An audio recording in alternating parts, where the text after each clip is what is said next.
Baik, selamat sore Ibu dosen dan selamat sore teman-teman. Pada kesempatan kali ini, kami dari kelompok 5 akan memaparkan materi yaitu Strategic Approaches to Managing Human Resource in the Construction Industry. Sebelum masuk ke materi, izinkan kami untuk memperkenalkan diri terlebih dahulu. Kami terdiri dari 3 orang yaitu Tirta Damayanti, saya sendiri Igede Kurniawan, dan rekan saya satu lagi Putu Masdiah Pratnyawati. Baik, untuk pendahuluannya, menurut Anthony dan kawan-kawan pada tahun 1996, organisasi beroperasi dalam lingkungan yang dinamis dan dipengaruhi oleh kekuatan eksternal maupun internal yang berdampak pada daya saing dan kemampuan untuk mendapatkan keuntungan. Berdasarkan hal tersebut, manajer harus terus memantau, meninjau, dan menyesuaikan strategi bisnis apa yang sesuai untuk memastikan bahwa mereka dapat menanggapi kekuatan-kekuatan ini baik dari internal maupun eksternal secara efektif. Kita mulai dengan pengertian dari SHRM. SHRM atau yang biasa disebut dengan Strategic Human Resource Management adalah proses pengembangan dan pengelolaan sumber daya manusia yang dapat memberikan suatu nilai keunggulan, kompetitif, dan sesuai dengan strategi perusahaan untuk mencapai tujuan perusahaan. Tujuan dari SHRM ini mengacu pada vertical alignment yang berarti seluruh aktivitas dari sumber daya manusia memiliki keterkaitan terhadap implementasi strategi yang dimiliki oleh perusahaan agar menjadi kompetitif.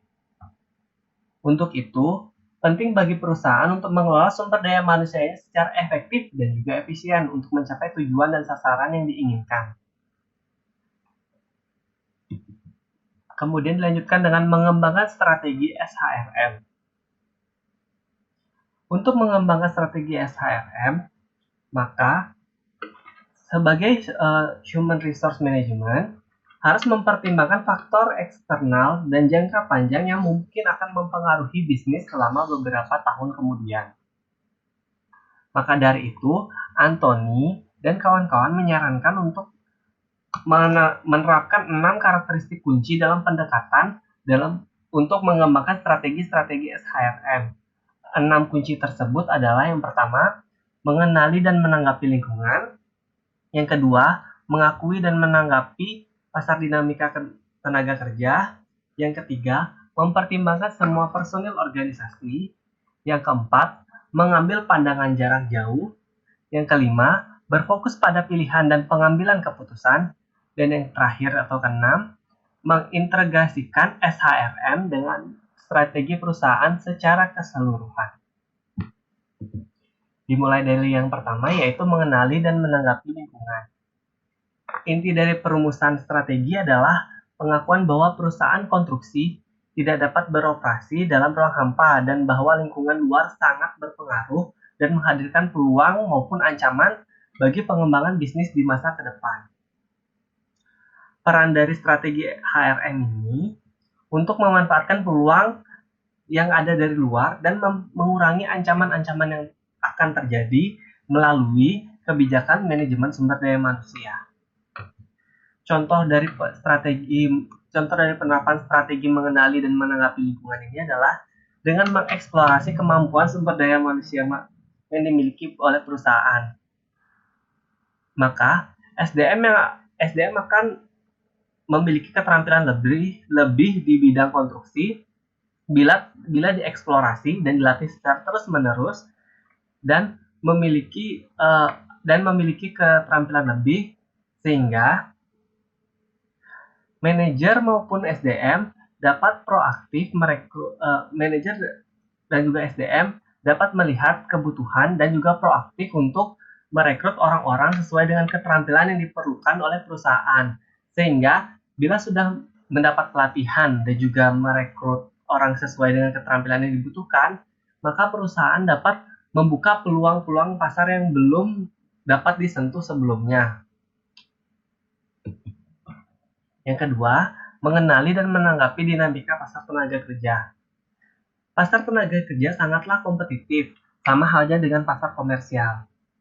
Yang berarti bahwa Dalam dunia konstruksi, hal ini adalah masalah yang sangat kompleks karena tenaga kerja biasanya diikat dengan kontrak dan sering berpindah-pindah dari perusahaan satu dan perusahaan yang lain menuju perusahaan yang lainnya.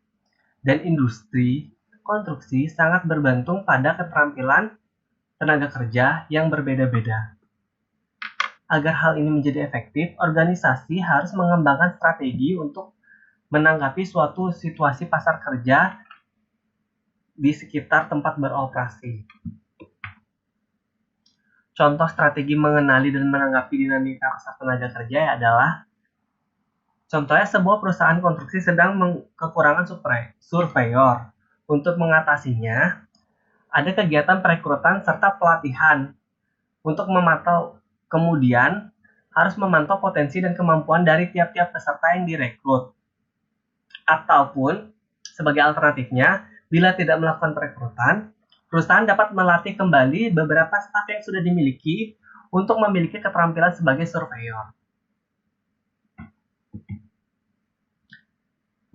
Yang ketiga itu mempertimbangkan semua personil organisasi. Setiap individu yang bekerja harus dianggap sebagai dari strategi. Strategi ini terlepas dari jenis kelamin, ras, kemampuan fisik, maupun senioritas mereka. Keberagaman tenaga kerja adalah kekuatan yang harus dipikirkan dan direncanakan dan dikelola secara efektif untuk memanfaatkan potensi dan produktivitasnya. Sehingga perusahaan konstruksi harus membuat penyesuaian yang sesuai untuk berbagai tugas yang akan diemban dan dilakukan orang-orang di dalam organisasi. Contoh dari strategi mempertimbangkan semua personel organisasi yaitu perusahaan harus mempersiapkan semua kebutuhan, terutama kebutuhan SDM ke depannya. Dan juga memperhatikan setiap personel yang ada saat ini, baik dari segi daya saing maupun gaji. Bila mana suatu individu mengemban tugas yang lebih daripada individu lainnya, dan itu tugas itu adalah tugas untuk mengembangkan perusahaan atau tugas untuk melebarkan sayap perusahaan, maka individu tersebut wajib mendapat upah yang lebih tinggi ataupun reward tertentu dibandingkan dengan individu yang tidak melakukan pekerjaan lebih. Yang keempat, yaitu mempertimbangkan semua personil organisasi.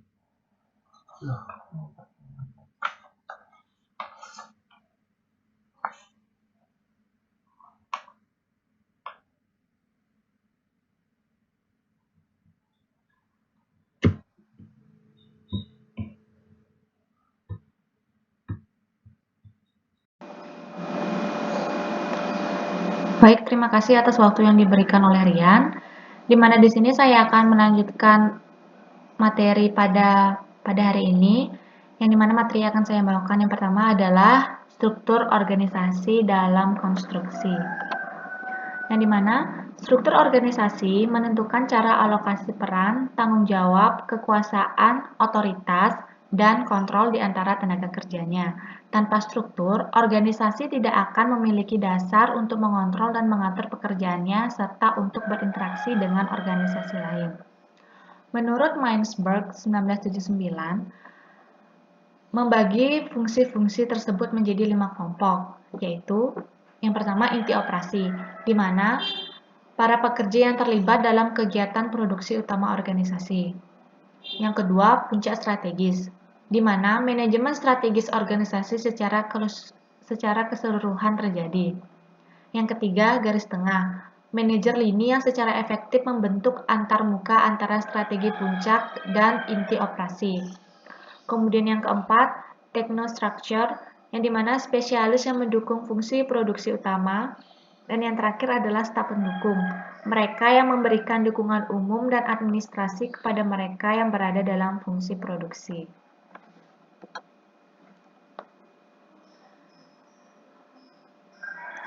Kemudian, Greiner mengusulkan model evolusi organisasi yang menunjukkan bagaimana struktur berubah seiring dengan pertumbuhan perusahaan dan yang menyiratkan pendekatan yang berbeda untuk mengelola sumber daya manusia. Dia menyarankan bahwa awalnya pertumbuhan terjadi melalui kreativitas pemilik yang menerapkan keterampilan dan kemampuan kewirausahaan. Namun, seiring pertumbuhan perusahaan, mereka membutuhkan hierarki organisasi yang lebih kuat untuk mengatasi meningkatnya kebutuhan akan desentralisasi dan spesialisasi dalam praktik operasi. Seperti yang ditunjukkan oleh model Greiner. Di sini pada diagramnya yang bisa teman-teman lihat pada layar masing-masing, di mana Greiner membagi menjadi 6 tahapan pertumbuhan organisasi. Yang pertama itu adalah tahapan kreativitas, yang dimana seiring dengan pertumbuhan perusahaan, organisasi menjadi lebih kompleks dan ketergantungan perusahaan terhadap pemilik masih sangat tinggi untuk mengelola perusahaan. Konflik secara umum terjadi dalam bidang produk dan pasar baru yang menjadi target di bisnis yang dijalankan. Masalah lain yang menjadi perhatian adalah masalah leadership. Jadi, jika kalian berada di posisi ini, pilihlah seorang manajer bisnis yang kuat yang dapat menjalankan dan menyatukan organisasi.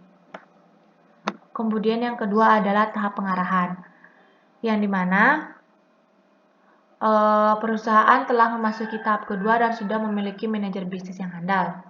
Pada periode ini, organisasi akan bertumbuh secara kompleks dan top level manajemen mulai merasa sulit untuk memantau seluruh aktivitas operasional dan tim kerja merasa terikat. Solusi organisasi di periode ini adalah harus mulai memperhatikan bagaimana pendelegasian pekerjaan dan tanggung jawab.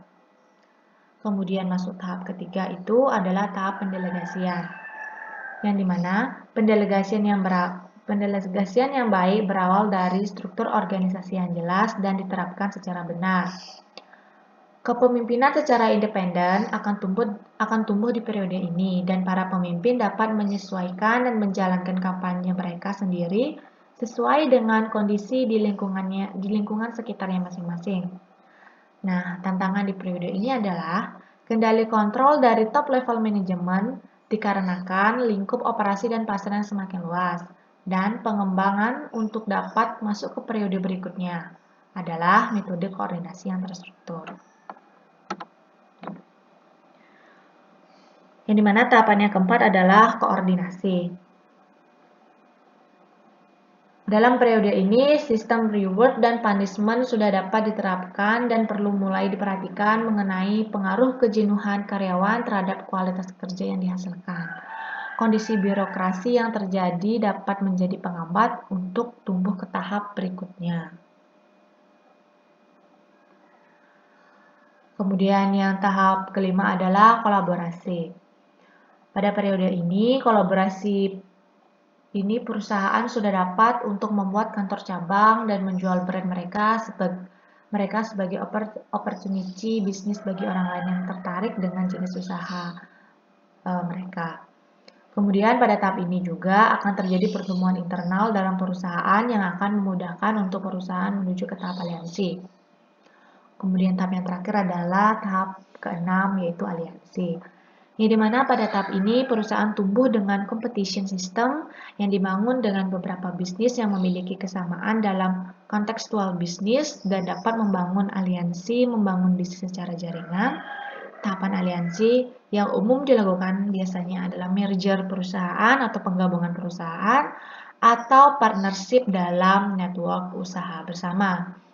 Jadi bisa ditarik kesimpulan pada diagram Greiner ini, semakin ke kanan atau semakin besar tahapannya, semakin bisa dikatakan perusahaan itu akan tumbuh menjadi perusahaan yang semakin matang. Baik, kemudian ini yang jenis struktur organisasi. Nah, di sini saya akan menjelaskan dua jenis struktur organisasi. Yang pertama itu adalah struktur organisasi fungsional dan yang kedua adalah struktur organisasi matriks. Struktur organisasi fungsional biasanya struktur organisasi yang paling umum digunakan oleh setiap oleh suatu organisasi.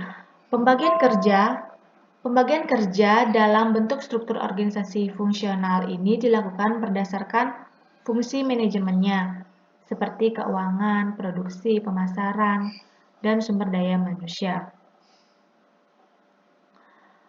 Kemudian struktur organisasi metrik, ya di mana struktur organisasi matriks ini sering juga disebut dengan struktur organisasi proyek, karena karyawan yang berada di unit kerja fungsional juga harus mengerjakan kegiatan atau tugas proyek organisasi yang ditugaskan kepadanya.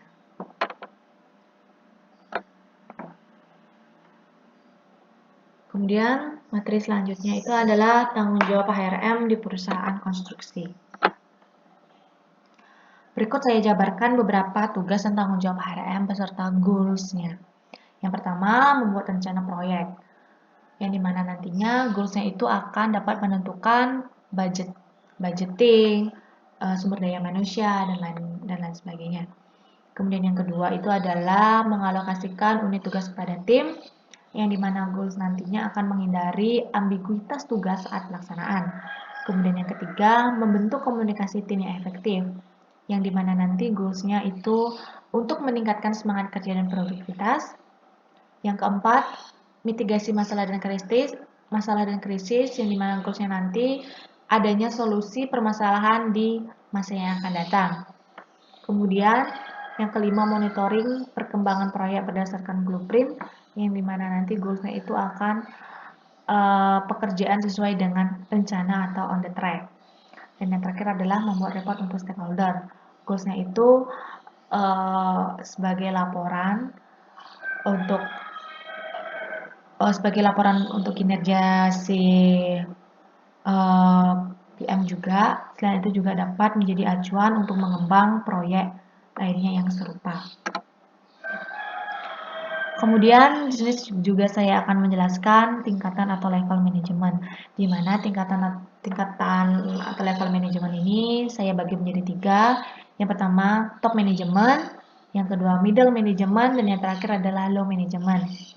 Yang pertama top manajemen ini biasanya keahlian yang dimiliki para manajer tingkat puncak adalah konseptual, artinya keahlian untuk membuat dan merumuskan konsep untuk dilaksanakan oleh tingkatan manajer di bawahnya. Nah, biasanya jabatan top manajemen ini seperti CEO, presiden direktur, dan lain sebagainya. Yang dimana bertanggung jawab atas pengaruh yang ditimbulkan dari keputusan-keputusan manajemen keseluruhan dari organisasi.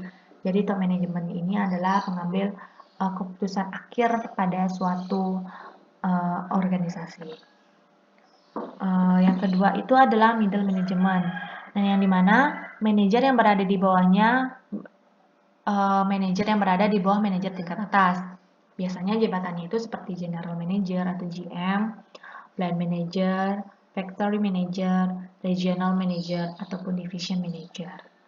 Yang dimana bertanggung jawab membuat perencanaan, membuat kebijakan, mengumpulkan dan mengatur sumber daya untuk departemen atau divisi mereka masing-masing.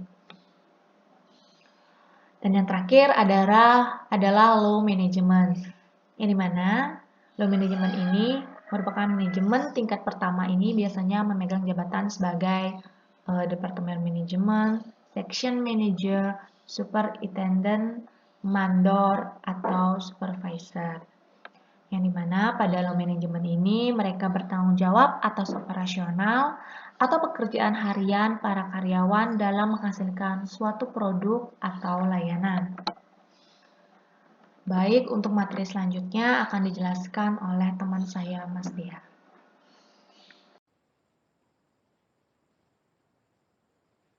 Baik, terima kasih atas waktunya. Saya akan melanjutkan presentasi ini, yaitu bagian dari pendekatan HRM dalam konstruksi. Di sini yang saya bahas yaitu Employee Oriented Construction Project Management atau manajemen proyek yang berorientasi pada karyawan. Managerial style atau gaya manajerial itu dapat diklarifikasikan secara luas, yakni berorientasi pada karyawan dan berorientasi pada pekerja. Telah ditemukan bahwa Pendekatan manajerial yang paling tepat itu bergantung pada 4 faktor, yaitu yang pertama the people being managed, yang kedua the task, yang ketiga the teknologi, dan yang terakhir ada the evaluation. Pendekatan yang berpusat pada karyawan paling cocok untuk orang-orang dengan keinginan dan kemampuan untuk ekonomi yang melakukan tugas rutin dan kompleks dengan teknologi real, prosedur tidak mekanis dengan ketidakpastian, dan lingkungan hidup yang selalu berubah. Sebaliknya, tugas rutin yang dilakukan dalam lingkungan yang stabil dengan teknologi yang sangat mekanis dilakukan oleh orang-orang yang tidak menginginkan otonomi. Itu lebih cocok dengan pendekatan yang berpusat pada pekerjaan. Oleh karena itu, setiap proyek-konstruksi harus diperlakukan berbeda. Namun, meski tidak ada dua proyek konstruksi yang sama, ada atribut umum yang menyiratkan bahwa penekanan yang berpusat pada karyawan akan sesuai di banyak kesempatan. Selanjutnya, model yang dikembangkan oleh teori 1970 menunjukkan bahwa peningkatan mekanisasi dalam industri konstruksi harus dilakukan dengan hati-hati. Model ini berusaha menjelaskan hubungan antara teknologi produksi dengan masalah pasaran di era otomotif yang ia kategorikan dalam dua dimensi, yaitu adaptability dan variasi. Di mana ketika organisasi menghadapi sejumlah besar masalah yang tidak terduga, maka variasinya akan tinggi. Sebaliknya, variasi akan rendah ketika lingkungannya dapat diprediksi. Untuk adaptabilitas itu rendah ketika masalah menuntut akan pengalaman, penilaian, dan intuisi dalam solusi suatu organisasi. Sebaliknya, apabila tinggi, jika sistem prosedur yang dikembangkan dengan baik dapat diterapkan dalam solusi suatu organisasi. Selain itu, suatu organisasi dapat mengembangkan teknologi 4 dimensi, yaitu routine, class, engineering, dan non-routine. Baik, untuk routine itu yaitu teknologi mekanis, untuk craft, untuk teknologi tradisional, engineering untuk teknologi analitis, dan non-routine itu paling tidak cocok untuk semua jenis teknologi. Selanjutnya, intuisi dan penilaian memainkan peran yang lebih menonjol, di mana menunjukkan bahwa apabila strategi yang berpusat pada karyawan harus dipilih secara efektif untuk mengelola aktivitas konstruksinya dengan baik. Selanjutnya, pembedahan untuk proyek konstruksi dan realisasi pada karyawan manajemen juga disediakan oleh lingkungan bisnis yang menjadi semakin kompetitif dan penuh dengan risiko dan ketidakpastian. Menurut Debo 1993, dalam dunia yang semakin dinamis, jauh lebih berguna untuk menjadi terampil dalam berpikir daripada diisi dengan kata. Stacy tahun 1999 mengatakan penerapan pendekatan tradisional pada lingkungan ini kontraproduktif karena dalam lingkungan yang tidak dapat diprediksi, tekanan mengarah pada kekacauan di mana kekacauan akan mengarah pada kekacauan.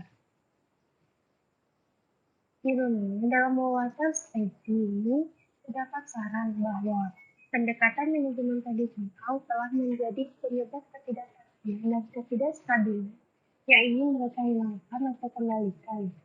Yakni solusinya telah menjadi bagian dari masalah dan telah menyebabkan industri seperti konstruksi yang terus berlanjut menjadi semakin sulit untuk dikatakan. Oleh karena itu, menurut Bowman dan Dill tahun 1996, yakni jika manajemen membuat keputusan, jika rencana sedang dirumuskan, jika unit baru sedang dibuat untuk masalah baru, dan jika sistem evaluasi dan sistem kontrol yang sangat ada, maka organisasi harus dikelola dengan baik dan layak mendapatkan diskon. Selanjutnya, bagian dari pendekatan HRM dalam konstruksi yaitu ada the scientific job-centered culture of construction, atau budaya konstruksi yang ilmiah dan terpusat pada pekerjaan.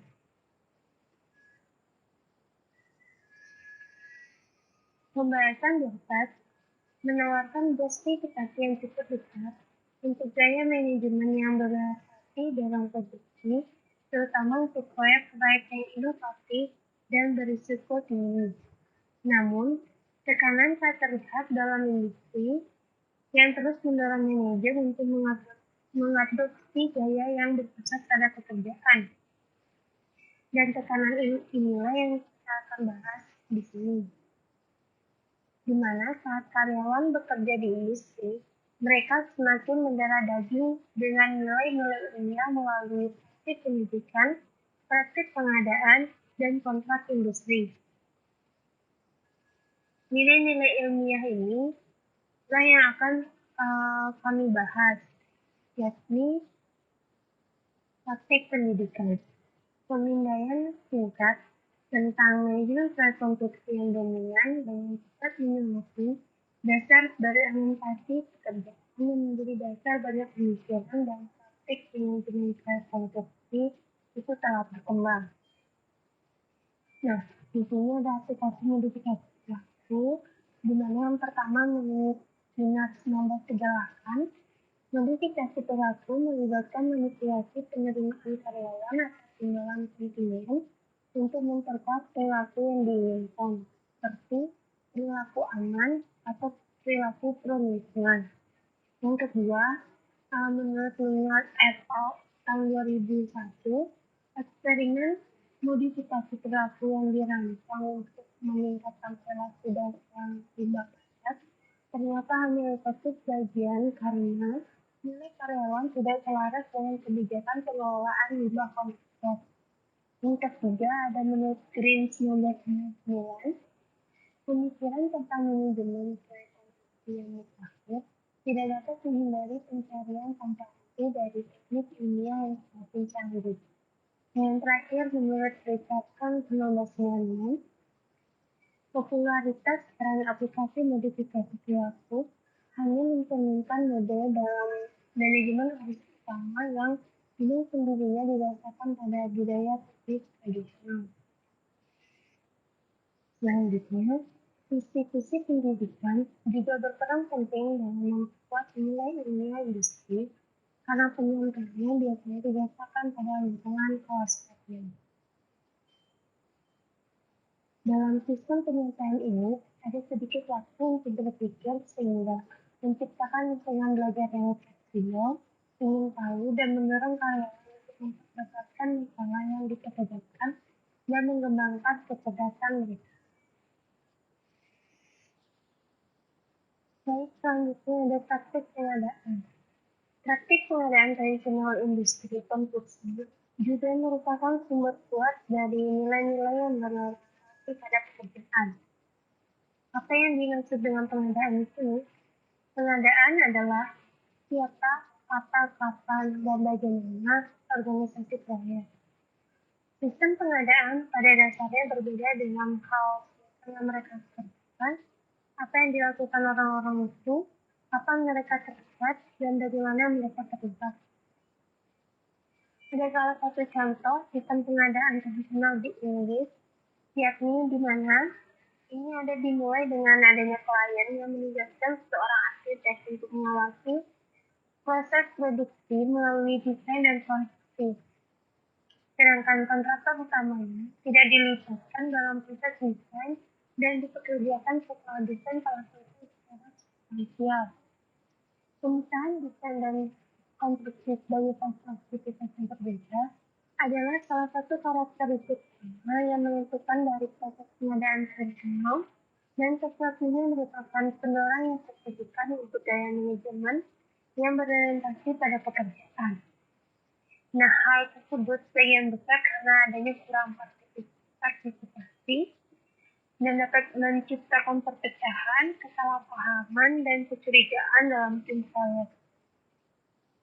Selanjutnya ada kontrak konstruksi. Nah, kontrak pada dasarnya adalah dokumen tertulis yang berusaha memastikan beberapa elemen prediktabilitas dan kontrol dalam tindakan orang selama proses konstruksi melalui kekuasaan rasa dari pengadilan. Kontrak telah menjadi pengganti manajemen transaksi, dan nilai-nilai yang mendasari pada dasarnya adalah ilmiah, yang menyulitkan manajer untuk menerapkan gaya yang berpusat pada karyawan. Nah, pada kenyataannya, proyek dijalankan oleh orang, bukan oleh kereta. Namun demikian, kontrak merupakan obsesi dalam industri konstruksi dan membatasi tindakan manajerial, terutama bila hubungan menjadi pecah, yaitu ketika pendekatan berorientasi karyawan yang paling menguntungkan. Beberapa kontrak memberikan insentif untuk berinovasi, dan sebagian besar berfokus pada hukuman atas ketidakpatuhan, cerminan klasik dari budaya manajerial ilmiah. Pembahasan selanjutnya yaitu tentang Training the Culture of Construction, Engineering Employee-Centered Management Strategy, atau mengubah budaya konstruksi karya strategis manajemen terpusat. Pembahasan sebelumnya menunjukkan bahwa pengadaan kontrak dan praktik pendidikan dalam industri konstruksi telah berkontribusi pada budaya ilmiah yang mendorong gaya manajemen yang berpusat pada pekerjaan. Ini tampaknya tidak sesuai dengan kebutuhan strategis industri konstruksi saat ini yang terus berubah di mana para manajer menemukan diri mereka sendiri. Dalam lingkungan konstruksi yang konfrontatif, secara pihak bergerak ke sikap yang lebih lunak akan selalu dihukum. Dalam pengertian ini, setiap perubahan harus dinegosiasikan dan multilateral. Selain itu, manajer konstruksi akan kesulitan untuk melakukan transisi ke gaya yang lebih berorientasi pada karyawan.